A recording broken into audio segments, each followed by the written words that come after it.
करोड़ का सवाल देखा, 5 करोड़ का सवाल देखा, सवाल 7 करोड़ का भी देखा, लेकिन इस बार सवाल है 140 करोड़ का। 140 करोड़ उम्मीदों का। तो तैयार है टीम इंडिया जवाब देने के लिए। डीपी वर्ल्ड एशिया कप शुरू हो रहा है सोनी लिव और सोनी स्पोर्ट्स नेटवर्क के टीवी चैनल्स पर।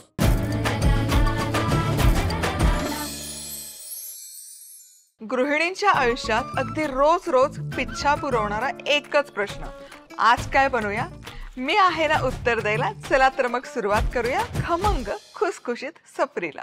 महाराष्ट्रीयन खाद्य संस्कृती खूप विस्तृत आहे आणि त्याच सोबत प्रत्येक व्यक्तीच्या आयुष्यात असा एकतरी पदार्थ असतो की तो फक्त त्या प्रांतामध्येच बनला जातो, त्या भागामध्येच बनला जातो. म्हणजे अगदीच पुढे देते उदाहरण, कारण आता मी नाव डिस्क्लोज नाही करत. आणि हे जे पारंपरिक पदार्थ आहेत ना, हे दाखवण्यासाठी आपल्याकडे मस्त छान छान छान छान असे गेस्ट येत असतात. तर आज आपल्यासोबत आहेत पल्लवीजी. पल्लवीजी, आजच्या या भागामध्ये खूप मनापासून स्वागत. थँक्यू. सो आपण आज काय बनवतोय? आज आपण ना सोलापूर स्टाईलमध्ये बाजार आमटी बनवतोय.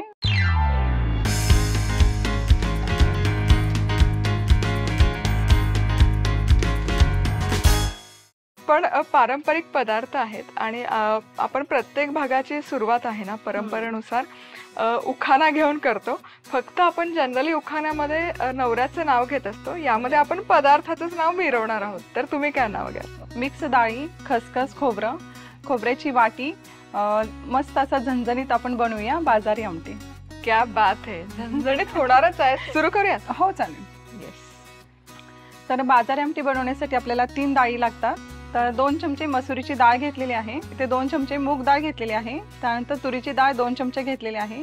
आपल्याला ह्या तिन्ही पण डाळी आता आपल्याला स्वच्छ धुवून घ्यायचं आहे.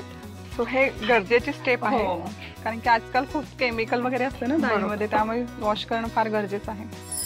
आता इथे डाळ स्वच्छ धुवून घेतलेली आहे 2 वेळा. तर आता आपण हे कुकरमध्ये घालायचं आहे आणि डाळ आपल्याला शिजवून घ्यायची आहे. म्हणजे वरण करतो तसं? हो, वरण करतो तसं सेम. तर आपल्याला जसं नॉर्मली आपण वरण करताना जशी डाळ शिजवतो ना, सेम त्या मेथडनीच आपल्याला इथे डाळ शिजवून घ्यायची आहे. तर आता ह्यामध्ये आपल्याला पाणी घालायचं आहे. डाळ डीप होऊन वरती थोडंसं एवढं पाणी एक्स्ट्रा घालायचं आहे आपल्याला. त्यामध्ये आपल्याला 1 चमचा हळद घालायचे. त्यानंतर ह्यामध्ये आपल्याला 1 चमचा तेल घालायचं आहे. यामुळे काय होतं ना, डाळ शिजत असताना ते पाणी वर नाही येत. तर आपल्याला कुकरचं झाकण लावून आपल्याला 3 तरी शिट्ट्या घेऊन घ्यायचं आहे. कुकरच्या शिट्ट्या झालेल्या आहेत, तर कुकर पण आपला थंड झालाय. तर आता आपण ह्याचं झाकण काढूया. वा. आणि खूप छान प्रकारे आपली डाळ एकदम मऊसूत अशा शिजली गेलेली आहे. तर मी तुम्हाला दाखवते. हे बघा, अशा पद्धतीने आपल्याला मऊसूत अशी आपल्याला डाळ शिजवून घ्यायची आहे. तर आता आपल्याला रवीच्या साहाय्याने डाळ घुसळून घ्यायची आहे. मला वाटतं बाजार आमटीची ती आमटी एकसंध असते, पातळ पण असते. पातळ असते, पण पाणी एका बाजूला आणि डाळ एका बाजूला असं नाही होत, ती एकसंध झाली, एकसम होते, एकजीव होते पूर्ण. त्यानंतर इथे बघा पॅन घेतलेला आहे, त्यामध्ये आपल्याला खोबरं घ्यायचं आहे. हे सुकं खोबरं घेतलेलं आहे. तर सुकं खोबरं आपल्याला भाजून घ्यायचं आहे. जरा 1 पाव कप खोबरं आहे खिसलेलं आणि छान सोनेरी रंगावर भाजून. हो, सोनेरी रंग येईपर्यंत भाजून घ्यायचंय. तर खोबरं खूप छान प्रकारे आपलं भाजलं गेलेलं आहे आणि एकसारखं असं सोनेरी झालेलं आहे. म्हणजे एक डार्क एक लाईट असा रंग नाही झालेला. हो. तर त्यामध्ये आपल्याला तीळ घालूया. त्यानंतर खसखस. खसखस तशीही पटकन फुटते, तीळही पटकन फुटतात. बरोबर. आणि 1 मिनिटच आपल्याला भाजायचं आहे. आणि त्यामध्ये आपल्याला लसूण घालायचं आहे. लसूण पण आपल्याला 1 मिनिटच परतून घ्यायचंय. काय मस्त तर खोबऱ्याचा सुवास दरवळतो ना. तर आता आपल्याला हे मिक्सर मधून एकदम बारीक असं करून घ्यायचंय.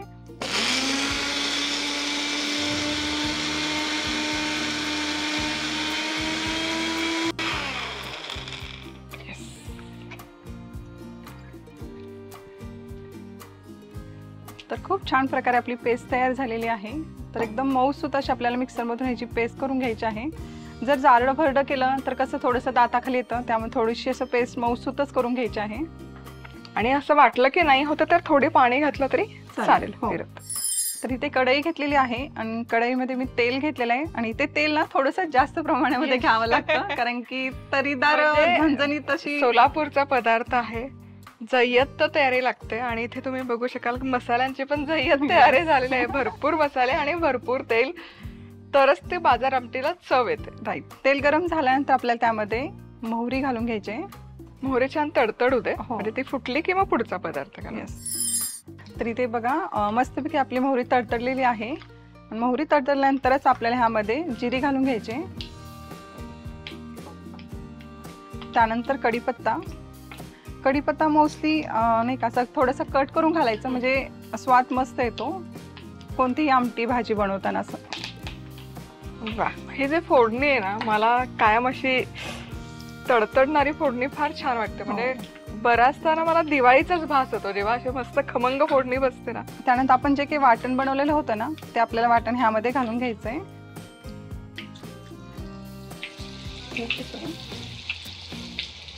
फार काही त्रास नाहीये हे आमटी बनवण्यासाठी, पटकनी होणारे आहे झटपट.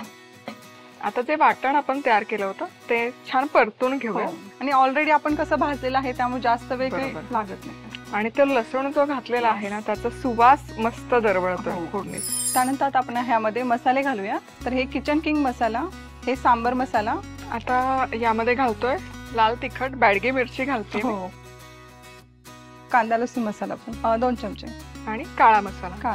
तर मसाले मस्त परतून घ्यायचे. काय रंग आलेला आहे, आणि तेल पण सुटलंय मस्त.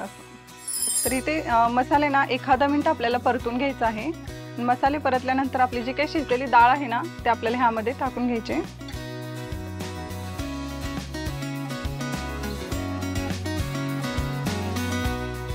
सो मसूर डाळ आहे. मसूर डाळला ना पटकन, म्हणजे स्टार्च खूप असतो त्यामुळे अगदी कमी प्रमाणात घेतली तरी ती भरपूर होते. सो आम्ही आता पूर्ण नाही वापरतो, जेवढे जिन्नस घेतले होते तेवढे. थोडीशीच डाळ घेतोय.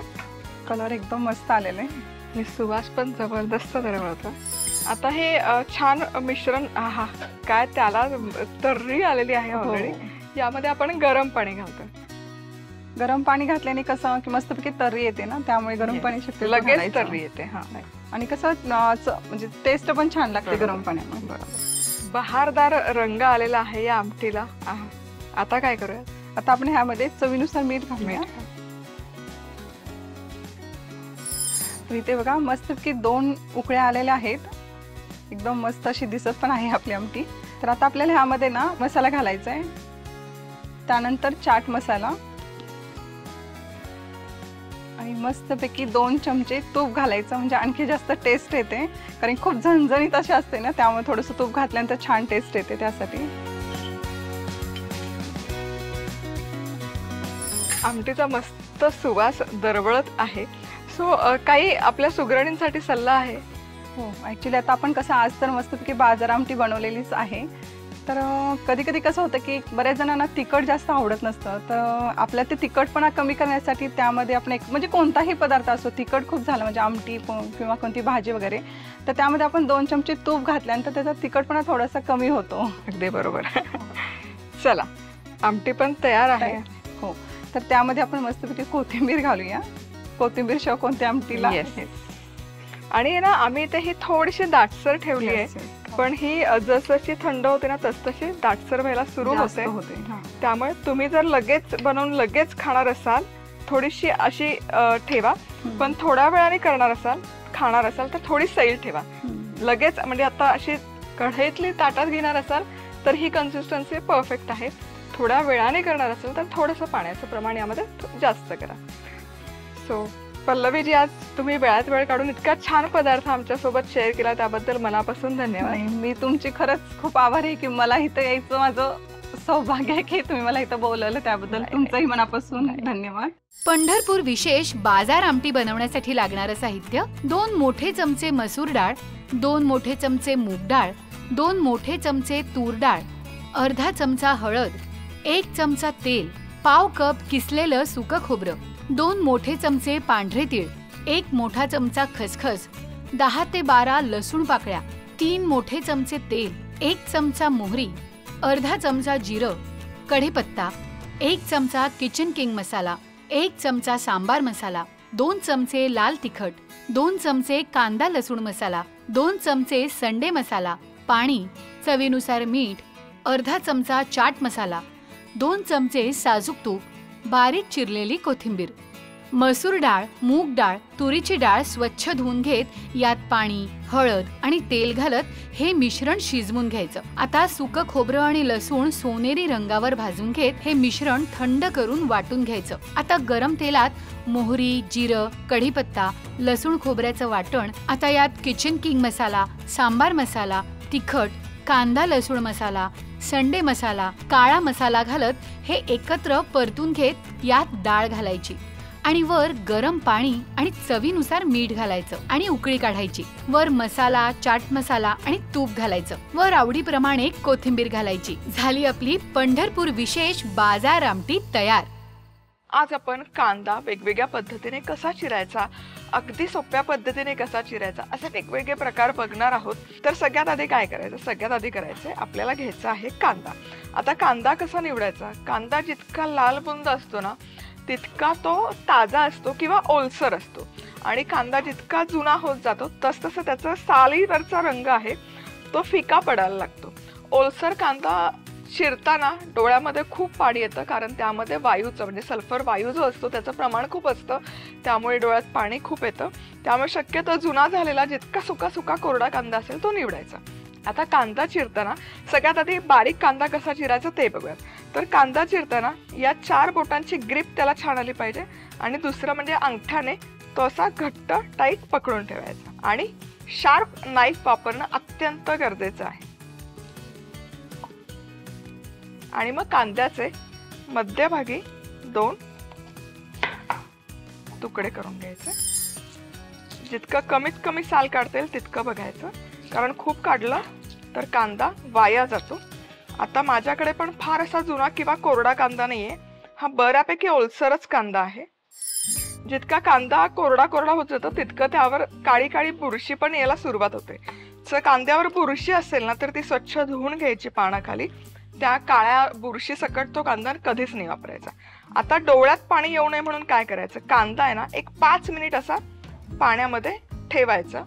काय होतं बेसिकली कांदा जेव्हा आपण चिरतो तेव्हा त्यामध्ये काही वायू असतात ते हवेत रिलीज होतात, ते वायू आपल्या डोळ्यात जातात आणि पाणी येतं. सो ते टाळण्यासाठी एक थोडा वेळ फक्त कांदा आपण असा पाण्यामध्ये ठेवणार आहोत. आणि हे नसेल करायचं तर दुसरी बेस्ट गोष्ट आहे की एक अर्धा ते पाऊण तास कांदा फ्रीजमध्ये ठेवायचा किंवा फ्रीझरमध्ये ठेवायचा, त्यानेही कांदा चिरताना डोळ्याला पाणी येत नाही. पण मला सगळ्यात बेस्ट मेथड हीच वाटते की थोडा वेळ पाण्यात ठेवायचं किंवा पाण्याखाली थोडा वेळ पकडला तरी डोळ्याला पाणी येत नाही. आता एकदम बारीक कांदा चिरण्यासाठी अगेन 4ही बोटाने छान अशी ग्रीप द्यायची आणि याला आहे ना असं स्लाइस जितके पातळ होऊ शकतात तितके पातळ स्लाइस करून घ्यायचे. पण हे करत असताना हा मुळाकडचा पार्ट इंटॅक्ट राहिला पाहिजे, टोकापर्यंत नाही करायचं. हे झालं की हे वर आलेले कांदे खाली परत इंटॅक्ट करायचे आणि परत आहे ना याला असे आडवे स्लिट करून घ्यायचं. यामुळे काय होतं कांदा एकदम फाईन कट होतो. जितकं शक्य असेल तितकं हा बारीक चिरून घ्यायचा. ग्रीप अजिबात सोडायची नाही.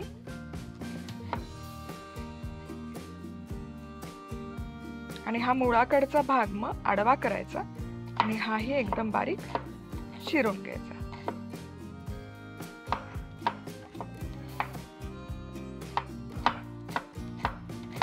हा बारीक चिरलेला कांदा याला सुरीच्या साह्याने रफली असं कट करायचं, म्हणजे जर कुठे एखादा पीस जाड किंवा मोठा राहिला असेल तर तो छान असा बारीक कट होतो. बारीक हा कांदा चिरला गेलाय आणि हे चिरत असताना डोळ्यात पण अजिबात पाणी नाही आलेलं. आता आणखी एक मेथड म्हणजे जो मुळाकडचा भाग आहे हा कट नाही केलेला, देठाकडचा भाग आडवा कट केला आणि देठाकडचा भाग जिथे आडवा कट केला तिथे कांदा असा ठेवायचा आडवा आणि मध्यभागी नाही कट करायचा. तर याला ना हे असं फक्त कट्स देत घेत जायचं. या पद्धतीने जितके शक्य असेल तितके बारीक कट देत जायचं. या मेथडमुळे काय होतं ना कांद्यातले वायू बाहेर येत नाहीत पटकन आणि त्यामुळे पटकन असं डोळ्याला पाणी येत नाही. आणि सगळ्या बाजूने उभं स्लिट करून झालं की हा कांदा असा आडवा ठेवायचा. ग्रिप पुन्हा द्यायची. कांद्याची ग्रिप कधी सोडायची नाही. ग्रिप सुटली तर सुरी बोटावर यायची शक्यता असते. आणि हे पुन्हा जितकं शक्य असेल तितकं बारीक बारीक चिरत द्यायचं.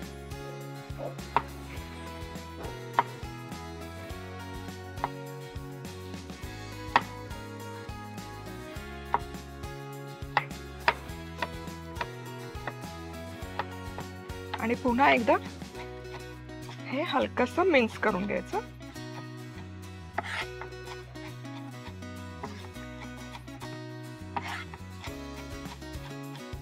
मला पर्सनली ही मेथड खूप आवडते कांदा चिरायची, मध्यभागी कट न करता. अजिबात डोळ्यात पाणी येत नाही या मेथडने. आणि कांदाही बघा एकदम छान असा एकसारखा कट होतो आणि कमी त्रासात चिरून होतो. आता गोल स्लाइसेस जर कांद्याचे करायचे असेल, रिंग्स आणि स्लाइसेस, तर हा मुळाकडचा भाग आहे हा इंटॅक्ट ठेवायचा. देठाकडचा भाग आहे हाच फक्त कट करून घ्यायचा, साल काढून घ्यायचं.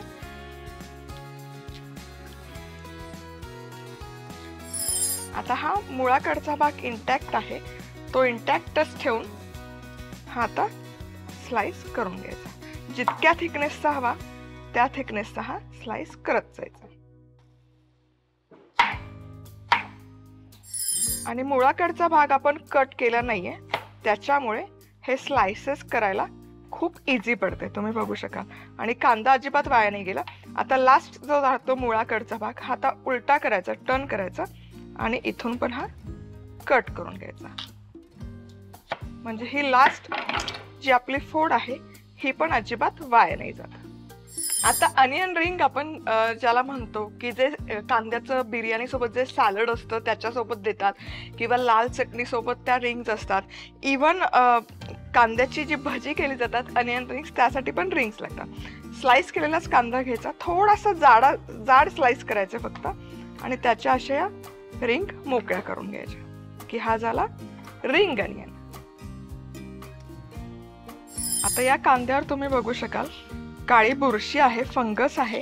हे कधीच खायचं नाही, अजिबात याचा वापर ॲज इट इज करायचा नाही. आतमध्ये जी बुरशी तुम्हाला दिसते ती. आता काय करायचं, ही बुरशी जी दिसते ना ही पूर्ण वॉश करून घ्यायची. पाण्याखाली हे स्वच्छ धुवून घेतलं तरी चालेल, पण पूर्ण ही काळी काळी बुरशी काढून घ्यायची. आता कांदा स्लाइस करूया, तर तो स्लाइस हा नॉर्मल स्लाइस आहे, टिपिकल स्लाइस जो आपण वाटण करण्यासाठी किंवा भजी करण्यासाठी वगैरे वापरतो. यालाही ग्रिप द्यायची कांद्याला छान. आणि कितपत पातळ जाड तुमच्या गरजेप्रमाणे या स्लाइसेस कट करून घ्यायच्या. हा असा रूटचा पार्ट आहे, हा हलका कट करायचा.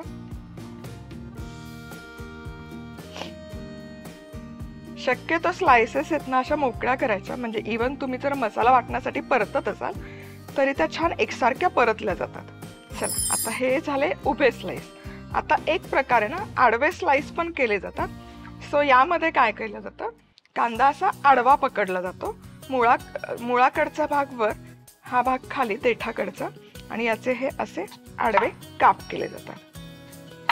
मला पर्सनली कांदा भजीमध्ये उभ्या कापपेक्षा ना हे आडव्या कापची भजी छान होते. म्हणजे हे काप लांब लांब मिळतात आणि स्पेसिफिकली खेकडा भजी करायची असेल ना तर हे छान लांब लांब तुम्हाला हे असे स्लाइसेस मिळतात.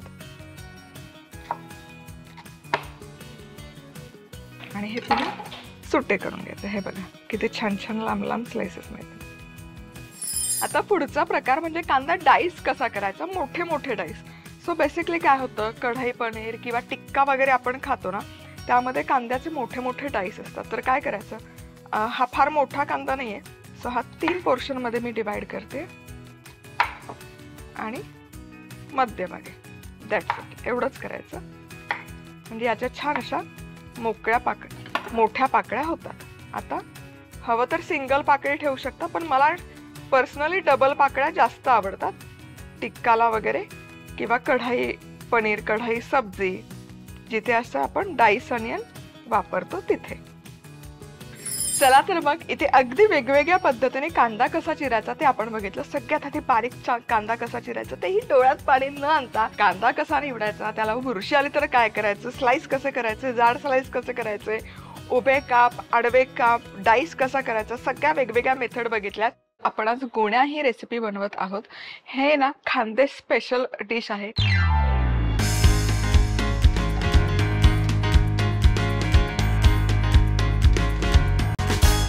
गुण्या म्हणजे याला आपण ना पौष्टिक बिस्किट आपण म्हणू शकतो. तर हे बनवण्यासाठी एक वेगळं पीठ तयार केलं जातं ज्यामध्ये गहू, तांदूळ, ज्वारी आणि चणा डाळ वापरली जाते. आता हे पीठ जर नसेल तर गुण्या बनवायचे का नाही? अजिबात नाही. आपण ही पीठं मिक्स करून यापासून आज गुण्या बनवणार आहोत.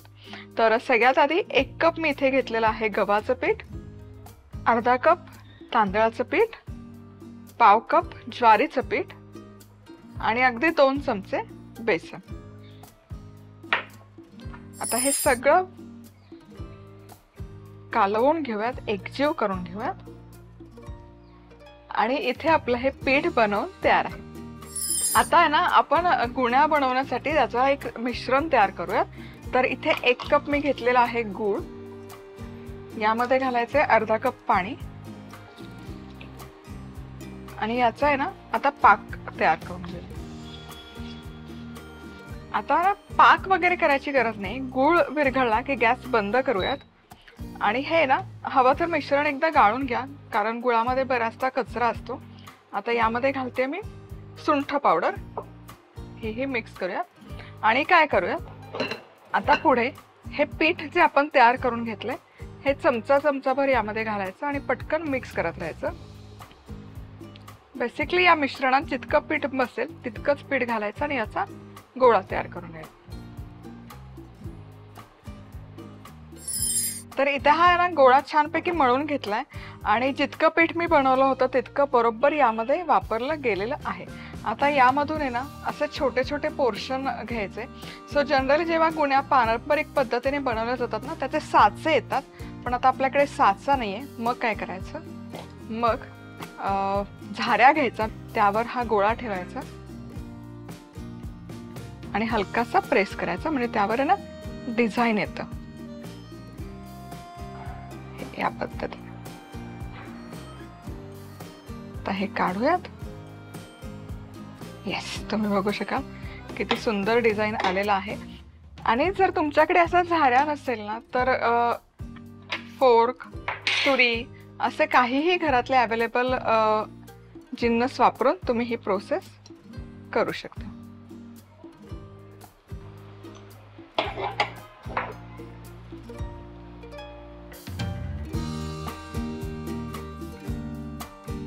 तर या गुण्या इथे मी सगळ्या बनवून तयार केलेल्या आहेत. तुम्ही बघू शकाल खूप छान दिसतात. एकतर शेप खूप छान आलेला आहे, क्यूट आलेला आहे आणि जे डिझाईन त्यावर हवं असतं तेही परफेक्ट आलंय. आता तेल गरम केलेलं आहे, यामध्ये या गुण्या घालूयात आणि छानपैकी मंद आचेवर तळून घेऊयात. हाय हीटवर तळायच्या नाही आहेत या, कारण गूळ आहे. गूळ जर तुम्ही हाय हीटवर तळायला गेलात तर ते बाहेरनं त्याचा रंग बदलेल पण आतमध्ये त्या कच्च्याच राहतील. त्यामुळे मंद आचेवरच तळून घ्यायचं.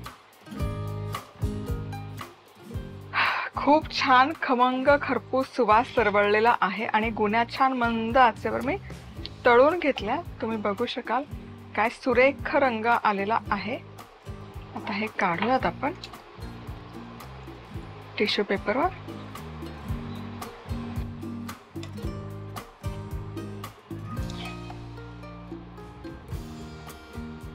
आता याच पद्धतीने सगळ्या गुण्या मी तळून घेते. सो या आहे ना थंड झाल्या पूर्ण की हवाबंद डब्यामध्ये तुम्ही स्टोअर करू शकता. महिनाभर या गुण्या छान टिकतात. म्हणजे जसं आपण शंकरपाळी खातो त्याच पद्धतीने या गुण्या पण तुम्ही खाऊ शकता तयार करून महिनाभर. आणि पारंपरिक पदार्थ आहे, पौष्टिक आहे. सो घरात काय खायला द्यायचं तर हे असे पदार्थ पारंपरिक जे पौष्टिक आहेत मुलांसाठी बनवून ठेवू शकता. आणि अगदीच तुम्हाला तळण नसेल करायचं तर मग पॅक करूनही तुम्ही हे वापरू शकता. सो पुन्हा भेटूयात अशाच एखाद्या मस्त पारंपरिक रेसिपी सोबत. तोवर मस्त राहा, खुश राहा, आनंदी राहा आणि सगळ्यात महत्त्वाचं खात राहा. गुण्या करण्यासाठी लागणारं साहित्य: 1 कप गव्हाचं पीठ, अर्धा कप तांदळाचं पीठ, पाव कप ज्वारीचं पीठ, 2 चमचे बेसन, 1 कप गूळ, अर्धा कप पाणी, 1 चमचा सुंठपूड, तळण्यासाठी तेल। गव्हाच्या पिठात तांदळाचं पीठ, ज्वारीचं पीठ आणि बेसन एकत्र मिसळायचं। आता गूळ आणि पाणी घेऊन शिजवून घेत त्यात सुंठपूड घालायची आणि आता यात तयार केलेलं पीठ घालून मळून घ्यायचं। आता अशा पद्धतीने छोटा गोळा घेत त्यावर झाऱ्याच्या साह्याने डिझाईन तयार करायचं। आता गरम तेलात मंद आचेवर गुण्या तळायच्या। झाल्या आपल्या पारंपरिक गुण्या तयार। तळ आपण करतोय तर मग कापण्या तर झाल्याच पाहिजे।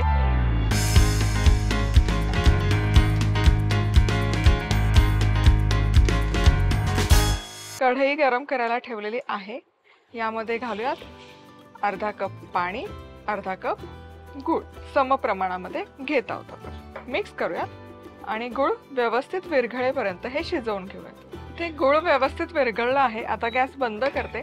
पाक वगैरे आपल्याला बनवून घ्यायचं नाही, फक्त गूळ विरघळला की गॅस बंद करायचा। तुम्ही बघू शकाल कापड्यांसाठी जे कणिक लागते किंवा पीठ लागतं ते पीठ आपण मळून घेऊयात। इथे 2 कप गव्हाचं पीठ घेतलेलं आहे, यामध्ये आपण घालूयात 2 चमचे बेसन, मीठ चिमूटभर आणि बडीशेप, कच्ची बडीशेप आणि यामध्ये घालूयात 1 चमचाभर तेल आणि हे सुके जिन्नस आधी व्यवस्थित असे मिक्स करूयात। आता हे व्यवस्थित कंबाईन झालं की हे जे आपण गुळाचं पाणी तयार करून घेतलंय हे गाळून घ्यायचं आणि यामध्ये घालायचं। सो यामध्ये ना आपण ॲडिशनल पाण्याचा अजिबात वापर करणार नाही आहोत, फक्त हे जे गुळाचं पाणी आपण तयार करून घेतलंय तेवढ्याच पाण्यात हे पीठ मळून घ्यायचं। आता हे कणिक छान मळून झालेले आहे। आता यातून ना एक छोटा गोळा घेऊयात आणि हे छान याची एक पोळी लाटून घेऊयात। पिठाचा वापर करायचा नाहीये हे लाटत असताना आणि खूप पातळ लाटायचं नाही, खूप जाडही नाही, साधारण आपण पुरी ज्या थिकनेसची ठेवतो त्या थिकनेसचं हे लाटून घ्यायचं आणि हे छान लाटत आलं की यावर लावायची खसखस।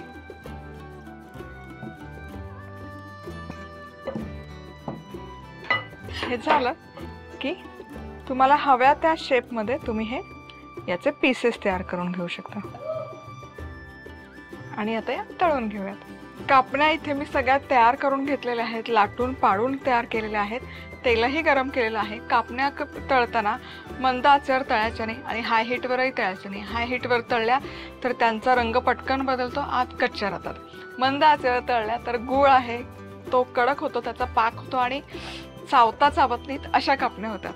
परफेक्ट खुसखुशीत कापणी तळायची असेल तर मीडियम हीटवर कापण्या तळून घ्यायच्या, खूप हाय नाही आणि खूप लोही नाही।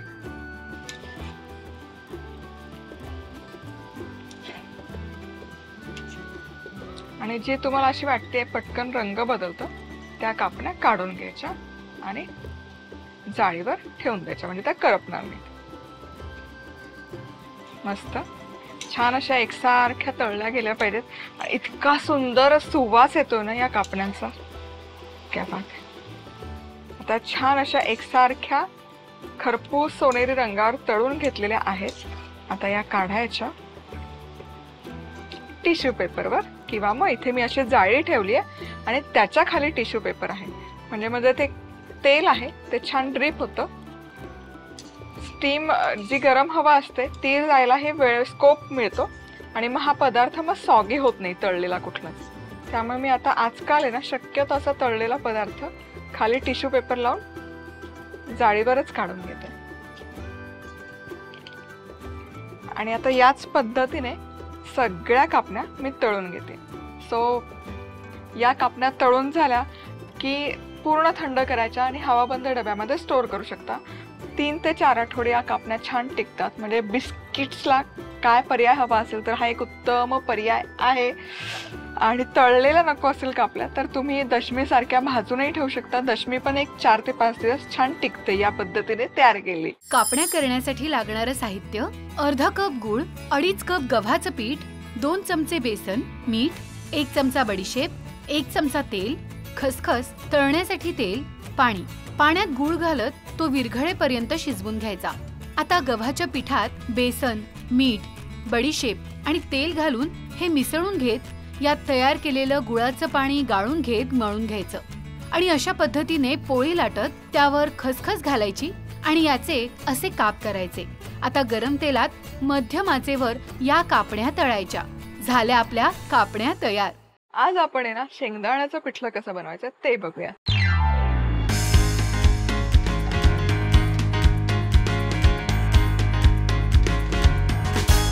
बेसनाचं पिठलं कसं बनवायचं, झुणका भाकर हे सगळ्यांना माहितीये, पण बऱ्याचदा काय होतं ना घरामध्ये भाज्या नसतात किंवा भाजी खायचा कंटाळा येतो, बेसनाचं पिठलंही खायचा कंटाळा येतो कधी कधी, बऱ्याच जणांना चणा डाळ चालतही नाही। मग अशा वेळेस काय करायचं, अशा वेळेस हे मस्त मराठवाडा स्पेशल शेंगदाण्याचं पिठलं कसं बनवायचं ते बघूयात।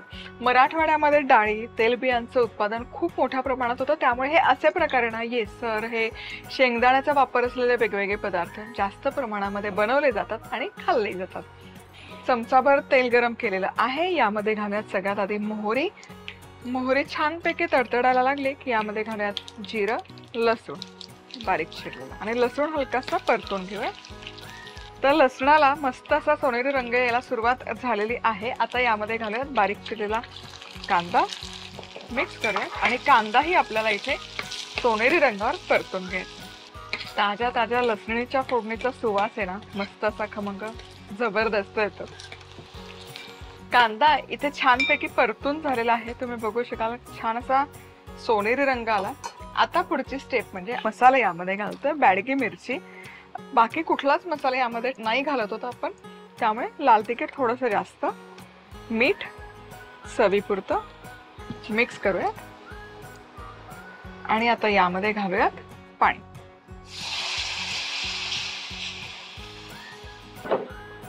क्या बात है। आता या मिश्रणाला छान अशी उकळी आलेली आहे। आता यामध्ये आपण घालतोय भाजलेल्या शेंगदाण्याचा कूट। आता तुम्हाला कन्सिस्टन्सी कशी ठेवायची या पिठल्याची त्या अंदाजाने तुम्ही कुटाचा वापर करू शकता।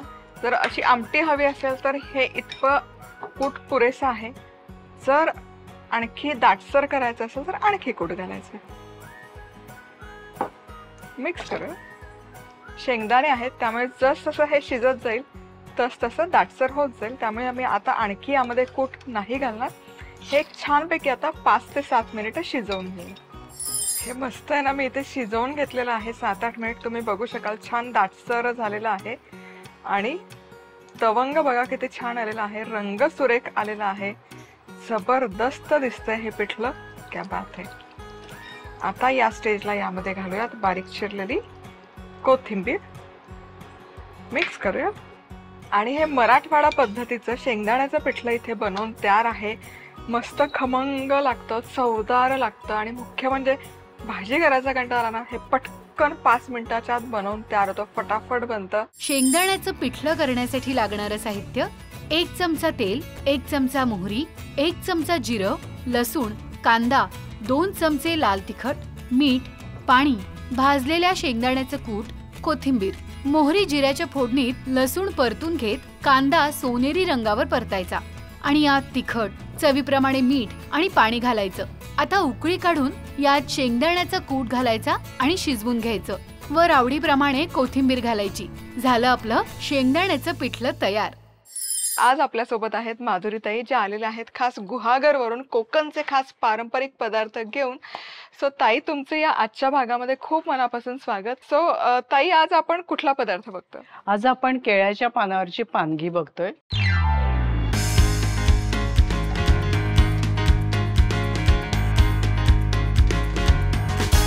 हा पारंपरिक पदार्थ आहे आणि आजी आई यांच्यापासून चालत आलेला आहे। तो चला आता सुरू करूया। हा, सुरू करूया। आपण आता प्रथम 1 वाटी दूध घेऊया,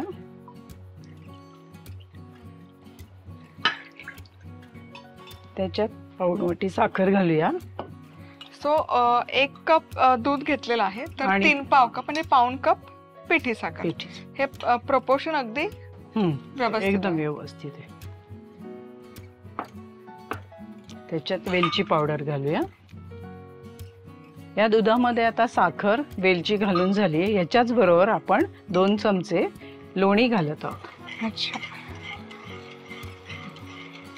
हे दिसतानाच आणि बनवतानाच इतकं सात्विक पदार्थ वाटतोय हा. याच्यात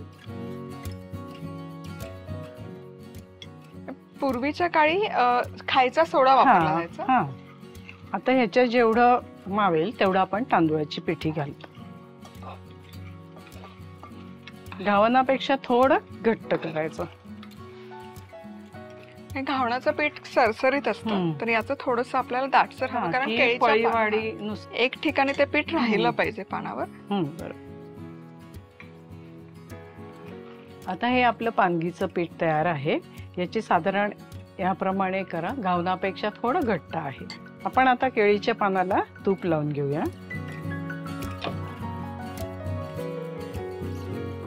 त्यावर हे बॅटर फक्त पसरवायचं नाही, फक्त असं. अच्छा, असंच घालायचं. परत दुसऱ्या पानाला आपण तुपाचा हात लावून घ्यायचा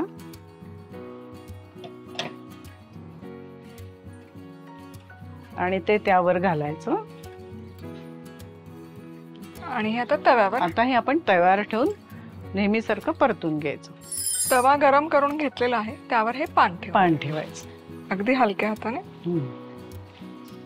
हे थोडं होऊ द्यायचं आणि मग उलट करायचं. आणि तुम्ही तव्यावर पान ठेवून मग हे सारण घातलं तरी चालू शकतं. आता हे खालची बाजू व्यवस्थित झालेली आहे आणि आपण ते आता पानासकट उलट करतोय. आता असा पानाचा रंग बदललेला दिसतो. आतमध्येही ते भाजलं जातं आणि केळ्याचे जे घटक आहेत ते त्याच्यामध्ये उतरले जातात, केळ्याच्या पानाचे. त्यामुळे पचनही चांगलं होतं. आणि ही पानगी जर गोड नसेल करायची तर काय करायचं? गोड नसेल करायची तर सेम बॅटर तयार करायचं. साखरेच्या ऐवजी तुम्ही मिरची, कोथिंबीर आणि मीठ घालू शकता. मग त्याच्याबरोबर तुम्ही चटणी नारळाची किंवा साधं दह्यामध्ये मिरची मीठ घालून सुद्धा त्याच्याबरोबर घेऊ शकता. दुधाऐवजी पाण्यात मळलं तर चालेल. पाण्याचं. म्हणजे तुम्हाला जर मिठाचं करायचं असेल. आणि थोडंसं दही घाला, 1-2 चमचे. आता हे होतंय तर इतके वर्ष तुम्ही स्वयंपाक करताय, आवड आहे मुख्य म्हणजे, आणि वेगवेगळे प्रयोग करत असता, तर गृहिणींसाठी काय तुमच्या अनुभवानुसार आलेला एखादा सल्ला द्याल? आता आपण हे पिठांचे खूप प्रयोग करतो, तर आता आपण बाजरी दळून आणतो तेव्हा आपण त्याच्यात मूग घालावे. त्याच्यामध्ये विटॅमिन्स आणि मिनरल्स, प्रोटीन सगळं मिळतं आणि आपल्या हाडांना आणि पोषकतेला चांगलं असतं. आता ही पानगी तयार झालेली आहे. दोन्हीकडनं आपण छान परतून घेतलंय. पानासकटच उलट करायचे आहे. तर ती आपण असंच काढू. खरपूस अशी पानगी इथे बनवून तयार आहे. ती भाजत असतानाच इतका मस्त सुवास तरवळत होता किचन मध्ये. सो आता ही खायची कशी? आता आपण हे पान वरचं काढून टाकू. तुम्ही बघू शकाल छान खरपूस भाजली गेली आहे, जाळी मस्त आलेली आहे मुख्य म्हणजे. आता फक्त ह्याच्यावर आपण साजूक तूप घालून त्याच्याबरोबरच ही पानगी खायची असते. अशी सर्व करायची. खाताना तुम्ही खालचं पान काढलं तरी चालेल. ताई, तुम्ही आज वेळात वेळ काढून ही इतकी सुंदर पारंपरिक डिश आमच्या सगळ्यांसोबत शेअर केली, त्याबद्दल मनापासून धन्यवाद. कुठल्याही सणाच्या दिवशी किंवा लहान मुलं शाळेतून आली की पटकन त्यांना काहीतरी खायला, हा अतिशय रुचकर आणि पौष्टिक असा पदार्थ आहे. केळीच्या पानावर बनवला, त्याचे गुणधर्म त्या पदार्थामध्ये उतरतात, दिसतात सुंदर. म्हणजे आपण हे कोकणातले पॅनकेक याला असं म्हणू शकतो. बरोबर आहे, अगदी बरोबर. पानगी करण्यासाठी लागणारं साहित्य: 1 कप दूध, 3 ते 4 कप पिठी साखर, वेलची पूड, 2 चमचे लोणी, फ्रूट सॉल्ट, तांदळाचं पीठ, साजूक तूप. दुधात पिठी साखर, वेलची पूड, लोणी, फ्रूट सॉल्ट आणि तांदळाची पिठी घालायची. मिसळून घेत याचं असं बॅटर तयार करायचं. आता केळीच्या पानाला तूप लावून घेत यात तयार केलेलं बॅटर घालून दुसऱ्या बाजूने देखील केळीचं पान ठेवून हे तव्यावर भाजून घ्यायचं. आता ह्या पानगीवर तूप घालायचं आणि सर्व्ह करायचं. झाली आपली पानगी तयार. नमस्कार मंडळी, आज आपण एकदम चटपटीत आणि चमचमीत कारल्याची भाजी बनवत आहोत. सगळ्यात आधी सुरुवातीला चिंच घ्यायची एका बाउलमध्ये. जितकी चिंच आहे त्याच्या दुप्पट प्रमाणामध्ये गूळ घ्यायचा, पाणी घालायचं, अर्धा ते पाऊण तास हे मिश्रण भिजण्यासाठी, मुरण्यासाठी ठेवून द्यायचं. आता कारलं घ्यायचं, देठाकडचा मुळाकडचा पोर्शन कट करून झाला की हा जो मधला बियांकडचा गर आणि तो पोर्शन आहे हा मी कट करून घेते. यामध्ये सगळ्यात जास्त कडवटपणा असतो, पण तुम्हाला चालत असेल, आवडत असेल तर ठेवला तरी काहीच हरकत नाही. आता हा गराकडचा भाग कट केला की कारल्याचे असे पातळ पातळ काप करून घ्यायचे. आता हे काप आपले छानपैकी कट करून झालेले आहेत. तव्यामध्ये तेल गरम केलेलं आहे, 2 चमचे तेल. यामध्ये जाईल मोहरी मस्त तडतडली पाहिजे. खमंग फोडणी बसली की पदार्थ खमंग होतोच. यामध्ये जाईल आता जिरं, हिंग आणि कढीपत्ता. हे फोडणी व्यवस्थित मिक्स करूयात. यामध्ये घालूयात बारीक चिरलेला कांदा आणि कांदा मध्यम आचेवर एक 4 ते 5 मिनिटं हलकासा सोनेरी रंगावर परतून घ्यायचा. आणि कांदा तुम्ही इथे बघू शकाल छान असा परतून झालेला आहे, छान सोनेरी रंग आलेला आहे. आता यामध्ये आपण घालूयात हा मसाला आपण घालूयात. आता यामध्ये घालूयात बॅडगी मिरची पावडर आणि मसाले घालून झाले की हे मिक्स करून घेऊयात आणि मिनिटभर परतून घेऊयात. आता हे मसाले छान परतून झाले, मस्त असा ना खमंग सुवास दरवळायला सुरुवात होते. आता यामध्ये घालूयात कारल्याच्या काचऱ्या ज्या आपण आधी करून घेतलेल्या आहेत आणि यावर आहे ना थोडंसं मीठ भुरभुरायचंय. मीठ घातल्यामुळे काय होतं ना, कारल्यातलं जे ओलावा आहे, मॉइश्चर आहे ते रिलीज होतं आणि कारल्याच्याच रसामध्ये ही भाजी मस्तपैकी शिजवून तयार होते. आणि आता हे मसाल्यांचं छान असं कोटिंग झालं की यामध्ये अगदी 1 ते 2 चमचे मी पाणी घालते. पाण्याचा वापर करते, नाही घातलं तरी चालेल पण थोडंसं पाणी मी घालते म्हणजे कारल्याला आणखी पाणी सुटेल.